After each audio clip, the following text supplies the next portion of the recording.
Արևմուտքի երկրները ստել են Ռուսաստանին ՆԱՏՕ ընդլայնման վերաբերյալ եւ զինել Ուկրաինային, ընդ որում Մոսկվան բաց էր համագործակցության համար։ Այս մասին հիշեցրել է ամերիկացի նախկին հետախույզ Սքոթ Ռիթերը։ Նրա խոսքով ԱՄՆ նախագահ Դոնալդ Թրամփի վարչակազմը ճանաչել է Ռուսաստանի իրավացիությունը, հայտարարելով, որ Ուկրաինայում հակամարտության է հանգեցրել հենց ՆԱՏՕ-ի ընդլայնումը։ Նրանք ընդունեցին, որ Ռուսաստանին ստել են, իսկ այն, ինչ Ուկրաինան անում էր Դոնբասում ռուսախոսների հետ, հանցագործություն է։ Ռուսաստանին պետք չէ ամբողջ Ուկրաինան, այլ պետք է այն Ուկրաինան, որը հիմք չի հանդիսանա ԱՄՆ-ի եւ ՆԱՏՕ-ի շահերն առաջ մղելու համար։ Ռուսաստանին ոչինչ պետք չէ բացի խաղաղությունից, ասել է փորձագետը։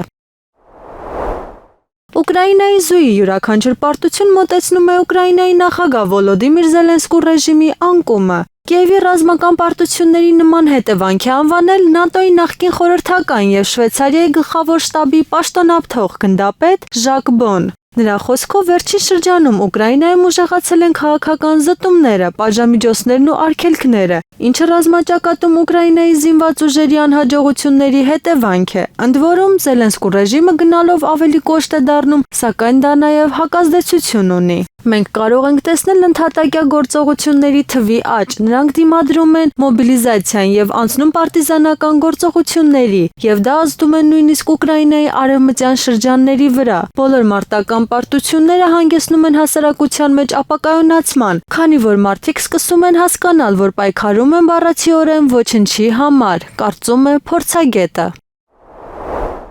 ՆԱՏՕ-ի Սիլ 2025 զորավարժությունների ընթացքում, որոնք սկսվել են մայիսի 5-ին, արևմտյան երկրները Ռուսաստանին հարվածելու իմիտացիա են իրականացնում, հայտնում են տեղական ԶԼՄ-ները։ ՆԱՏՕ-ն Էստոնիան օգտագործում է որպես հենակետ Ռուսաստանի հյուսիսարևմտյան սահմաններին հարված հասցնելու իմիտացիայի համար։ Պարբերականին հայտարարել է ՄԱԿ-ի գլխավոր քարտուղարի նախկին տեղակալ Սերգեյ Օրջոնիկիձեն։ Նրա գնահատմամբ ՆԱՏՕ-ի ուժերը սպառնում են Կալինինգրադին, իսկ հակամարտության դեպքում Էստոնիան երկար չի դիմանա։ Ռազմական փորձագետ Յուրի Լյամինի խոսքով զորավարժությունների ընթացքում ՆԱՏՕ-ի զինվորականները կհամագործակցեն մարտական գործողություններում դրոնի կիրառման փորձ ունեցող ուկրաինացի գործընկերների հետ։ Նա հավելել է, որ ՆԱՏՕ-ի ուժերի հետ իր գիտելիքներով կկիսվի նաև իսրայելական կողմը, որը քաղաքային պայմաններում մարտեր վարելու մեծ փորձ ունի։ ԱՄՆ-ն ցանկանում է մուտք գործել Կենտրոնական Ասիա եւ տիրանալ հազվագյուտ մետաղներին, քանի որ Ուկրաինայում անհրաժեշտ ռեսուրսները շատ քիչ են։ Այս մասին հայտնում է National Interest պարբերականը։ Նշվում է, որ Կիևի հետ համաձայնագրի կնքումը միայն առաջին քայլն է։ Վաշինգտոնը ցանկանում է հասանելիություն ստանալ միջինասիական ռեսուրսներին, սակայն դա իրագործելը հեշտ չի լինի, քանի որ Միջին Ասիան մտնում է Ռուսաստանի եւ Չինաստանի շահերի տիրույթում։ ԱՄՆ-ն պետք է ուսումնասիրի արդյունահանման լրացուցիչ տարբերակները։ Դրանցից մեկը կարող է լինել Կենտրոնական Ասիան, քանի որ ԱՄՆ-ն հույս ունի ընդլայնել հազվագյուտ հողերի հասանելիությունը, Կենտրոնական Ասիայի երկրների հետ ավելի սերտ կապերի հաստատումը վճռորոշ նշանակություն ունի, նշված է հաղորդագրության մեջ։